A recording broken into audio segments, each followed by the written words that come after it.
Hey guys, welcome back to my channel. इस video में बात करेंगे कैप्री ग्लोबल के बारे में, जो Q2 के नंबर्स आए हैं और H1 के जो नंबर्स है उसकी बात करेंगे इस वीडियो के अंदर।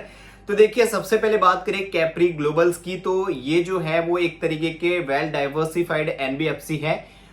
इनका जो भी लोन बुक है वो काफी ज्यादा सिक्योर्ड लोन बुक है, मतलब प्रॉपर एक तरीके के सिक्योर लेंडर बोल सकते हैं इनको। इनका सबसे बड़ा जो डिवीजन है वो है गोल्ड लोन बुक का। ये लोग गोल्ड लोन सबसे ज्यादा देते हैं। इनका जो प्रॉपर 100% जो लोन बुक है उसका 35% जो है वो लोन बुक गोल्ड लोन है। ठीक है, उसके बाद ये एमएसएमई लोन देते हैं, कंस्ट्रक्शन फाइनेंस भी ये लोग करते हैं, एफोर्डेबल हाउसिंग फाइनेंस के अंदर भी है। तो ये काफी ज्यादा डिवीजन है कंपनी के।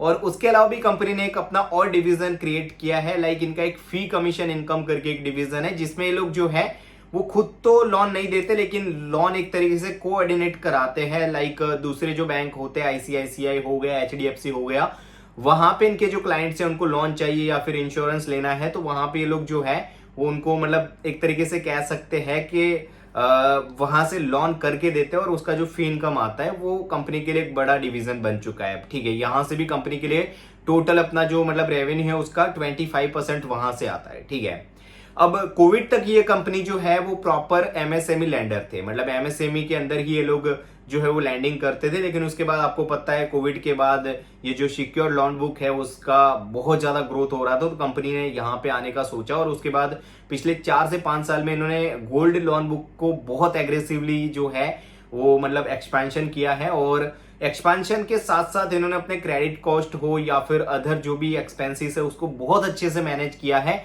और बहुत अच्छे से कंपनी ने ग्रो किया है। कंटिन्यू ये लोग काफी अच्छे से ग्रो कर रहे हैं और ये Q2 के अंदर भी काफी अच्छे नंबर्स लेके आए हैं। अगर बात करें तो अपने रेवेन्यू को इन्होंने, या इंटरेस्ट इनकम रेवेन्यू जो भी बोल रहा है उसको, मान लीजिए कि कंपनी ने जो है वो 50% के आसपास से ग्रो किया है। और ये जो ग्रोथ आई है वो कोई बेस इफेक्ट नहीं है कि लास्ट टाइम ये क्वार्टर के अंदर ये लोग जो है वो लो बेस से ग्रो हुए थे और अब इस क्वार्टर में ऐसा ग्रोथ आया, तो कोई बेस इफेक्ट नहीं है। पिछली बार भी ये लाइक 40-50% के आसपास ही ग्रो हुए थे और इस क्वार्टर के अंदर भी 50% के आसपास का यहाँ पे ग्रोथ आया इनका। ठीक है, और उसके साथ साथ इनको ऑपरेटिंग लेवरेज भी मिला है, क्योंकि कंपनी ने पिछले कुछ टाइम से अपने जो भी स्टोर से मतलब ब्रांचेस है गोल्ड लोन के, उसको काफी अच्छे से एक्सपेंशन किया था और उसका जो लेवरेज है वो कंपनी को अब मिल रहा है। तो ऑपरेटिंग लेवरेज भी अच्छा किया है, मतलब कि रेवेन्यू तक कंपनी का यहाँ पे 50% से ही ग्रो किया है, लेकिन इनका जो प्रॉफिट है, पैट है, वो 143% से ग्रो किया है। तो डेफिनेटली बहुत अच्छा ऑपरेटिंग लेवरेज कंपनी को मिल रहा है। जो ब्रांचेस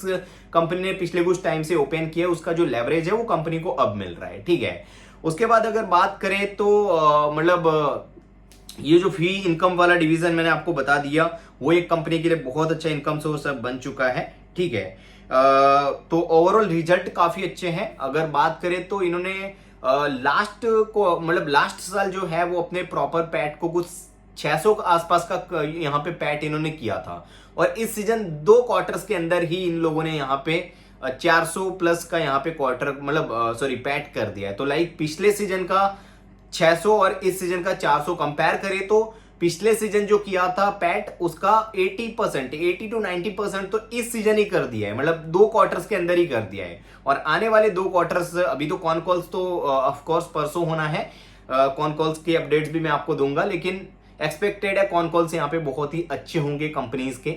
ठीक है, और आप लोग देखोगे तो हमने 170 आसपास कैप्री ग्लोबल को एक सिक्योर्ड लैंडर हमको मिल रहा था, 170 आसपास के प्राइस में हमने डिस्कस किया था, तब तो वैल्यूएशन और भी लुक्रेटिव थे कंपनी के। लेकिन अभी भी अगर इनके वैल्यूएशंस की मैं बात करूं तो काफी ज्यादा अच्छे लुक्रेटिव वैल्यूएशन है इनके। अगर एज ऑफ नाउ बात करें तो कंपनी का जो प्राइस टू बुक है वो 3 के आसपास है, 3 से भी नीचे का है। और अब मतलब ये जो रिजल्ट है उसके बाद तो मतलब इनका जो वैल्यूएशन है वो और भी ज्यादा एडजस्ट हो जाएगा, क्योंकि पैट काफी अच्छे से ग्रो किया है, कंपनी को ऑपरेटिंग लेवरेज मिला है, तो जो वैल्यूएशन है वो काफी ज्यादा मतलब एडजस्ट होंगे। तो डेफिनेटली कंपनी का जो पी है उसका री रेटिंग का बहुत अच्छा चांस है।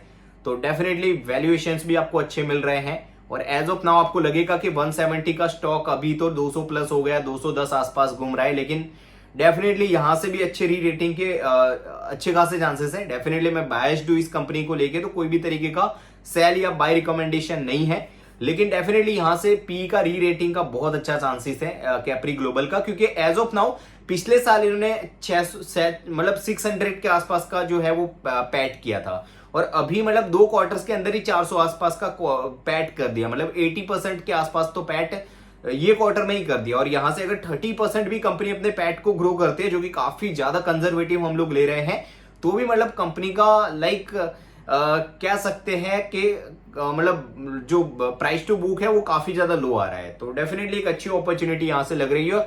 और पैग रेशियो की भी बात करें तो कंपनी का पैग रेशियो भी यहां से 0.3 के आसपास बन रहा है। तो डेफिनेटली भाई इतनी अच्छी डील, और पिछले कुछ टाइम से कंपनी ने काफी अच्छे से अपने आप को प्रूव किया है भाई। कॉन्टिन्यू ये लोग 40 to 50% से ग्रो करते हैं, और गाइडेंस ये लोग 30% का ही देते हैं, लेकिन ग्रो करते हैं 40 to 50 के आसपास। तो डेफिनेटली भाई अब तो रेपुटेशन भी इस एनबीएफसी का बढ़ेगा, और आने वाले टाइम में डेफिनेटली एक्सपेक्टेड है अच्छे रिटर्न्स। बाकी कोई भी तरीके का बाय रिकमेंडेशन, आप बाय या फिर सेल रिकमेंडेशन नहीं है। आप खुद का एनालाइज करिए, और आपको खुद को अच्छी अपॉर्चुनिटी मिलती है या फिर लगती है, तो अपने रिस्क टेकिंग कैपेसिटी के अकॉर्डिंग ही इन्वेस्ट करिए। ठीक है, thank you so much for the watching.